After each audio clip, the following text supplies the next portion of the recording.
The first time Nic made a racist microaggression to me was right here at Naropa University. He objectified people of color. He objectified me, a woman of color. It took him about a week to apologize, and he finally did over a voice note. This was about 4 years ago, back in 2015.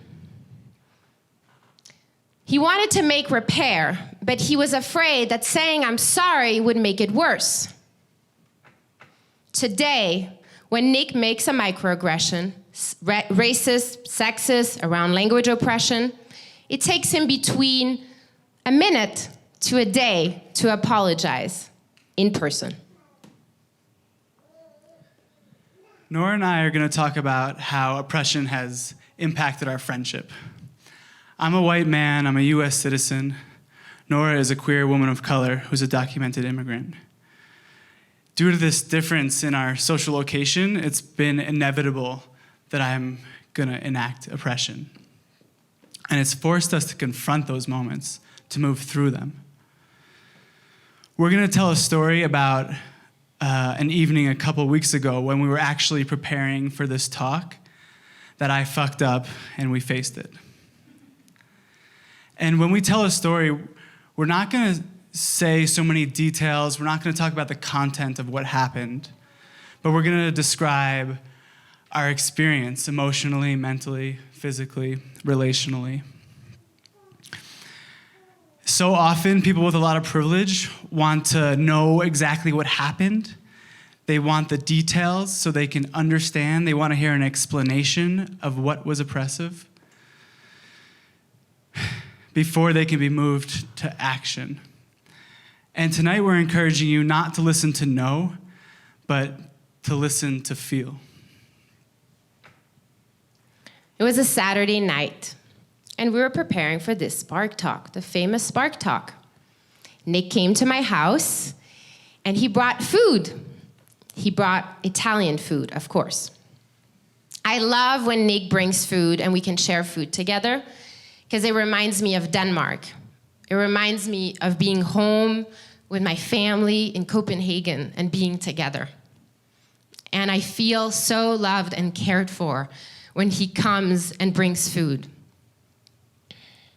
Nic is my only US American friend who will cook an entire spaghetti meal while I can just sit and talk and just relax. Woo-hoo!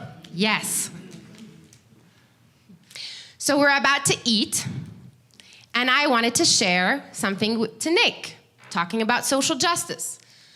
So I told him about an incident at work where I experienced sexism and racism, and how painful that was not to be understood, and the ways that I was not being taken seriously, and how painful it was. Sadly, it got quickly uncomfortable. Nic started doing that thing where he just slowly, subtly started questioning me. And he was like, and I could just feel the way that he was doubting my experience. And it was so painful. It led to a fight. The fight kind of went like this. Nora was describing what happened, and I started to feel resistant, and I wasn't believing her. And Nora is one of the most intuitive people that I know. And so she knew exactly what was happening. She knew that I was feeling resistant. And she asked me to say what I was thinking, but I froze, and I became silent. When I became silent, Nora got angry. And when Nora got angry, I got angry. She insisted to talk, to say something. And so when I started to talk, the only things that could come out were making it worse. And if the conversation went on like this, it was clear that serious harm was going to be done. And I started to get afraid that I was really hurting our friendship. And I was afraid of being seen as the angry brown woman.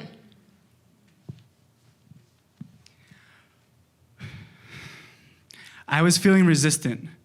And resistant is a common feeling that perpetuates systems of oppression. And in this moment, my resistance was allowing me to deny that racism and sexism was being played out, that I was playing them out.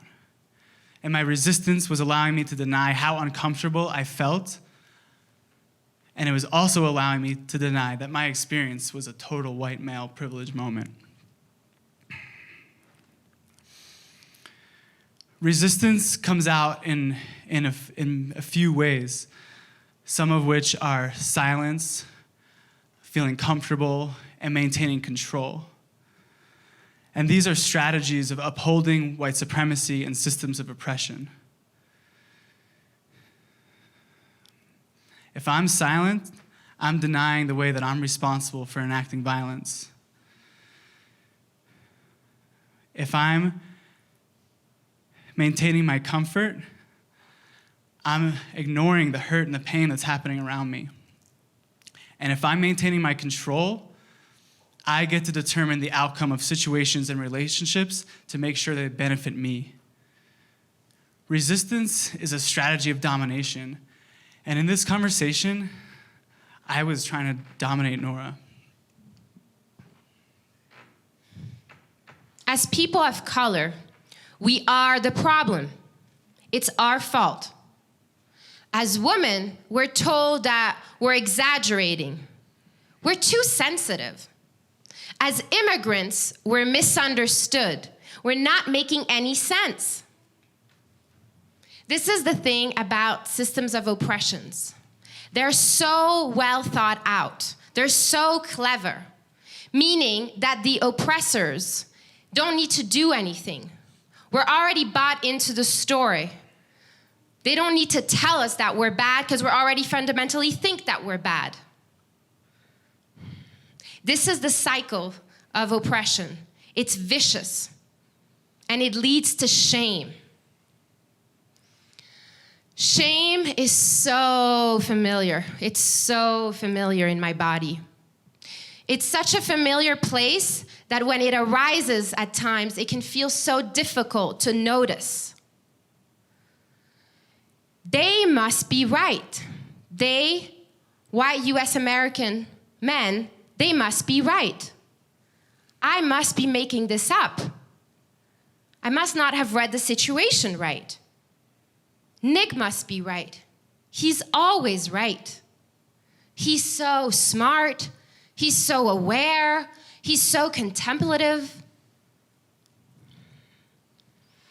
The only way out of this cycle is by baring our souls, by sharing our stories, my painful story, by screaming out loud what I feel in order to be understood. I feel so resentful.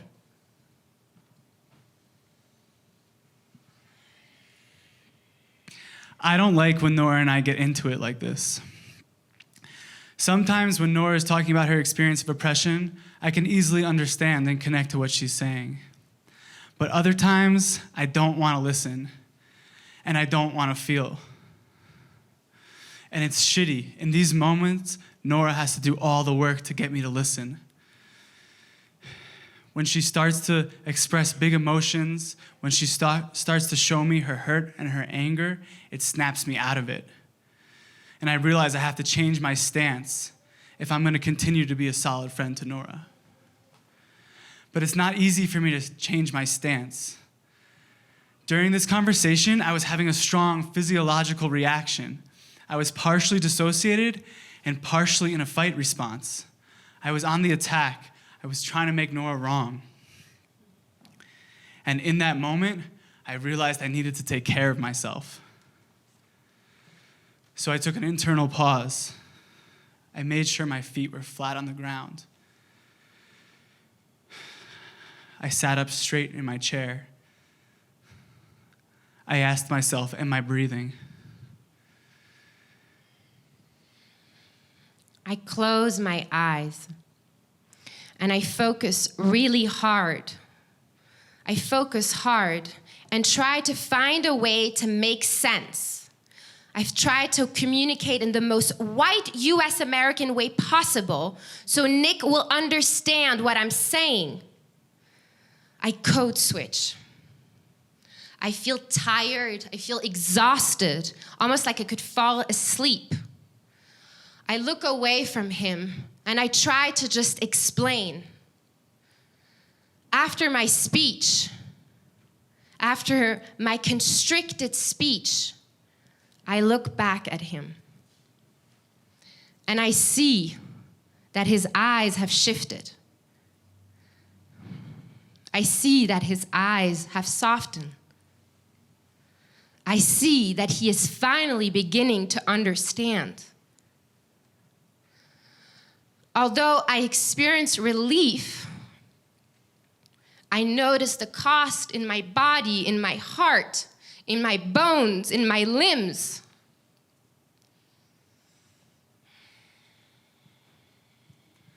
When I see the tears coming down Nora's face, I see the extent to which I'm fucking up.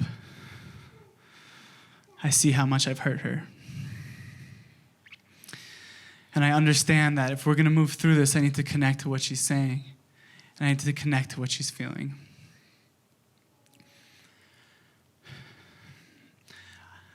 I release the tension that I'm holding in my shoulders. I finally stop lying to myself about how resistant I'm actually feeling.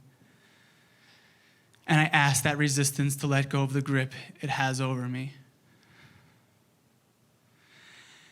And I listen, I focus to hear the soft messages of my subtle body. Nora, I've got to be responsible for how I'm treating you. I can't hide or ignore that I'm being racist and sexist in this conversation. And when I deny, when I disown the ways that I'm being violent, I also disown my care. I haven't been feeling my care for you. And I'm sorry for treating you like that.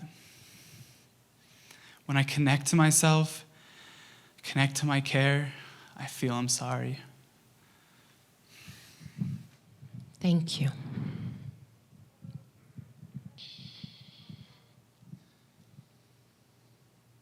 I breathe when truth is spoken. I breathe when systems of oppression are fully acknowledged.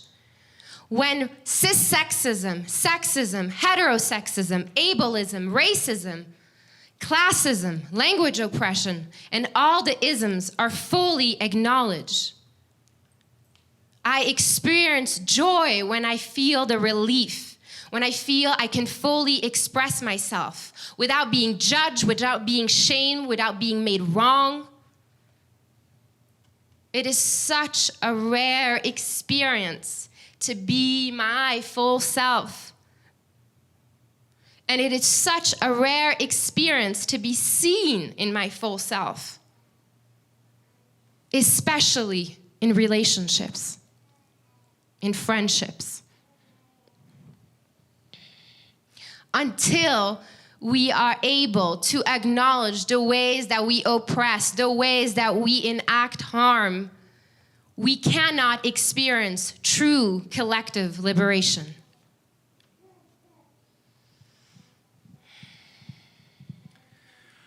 When Nora and I make repair, I can't even say that I genuinely feel relief. Because I know I still carry the social conditioning that leads me to enact oppression, that leads me to be racist, that leads me to be sexist.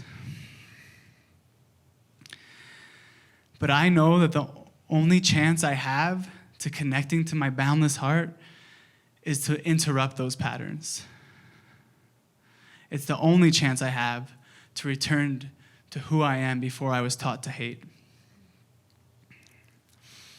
And it is liberating to let down my weapons. And when I do, I get to be myself. I get to have a wonderful friend like Nora, who I love.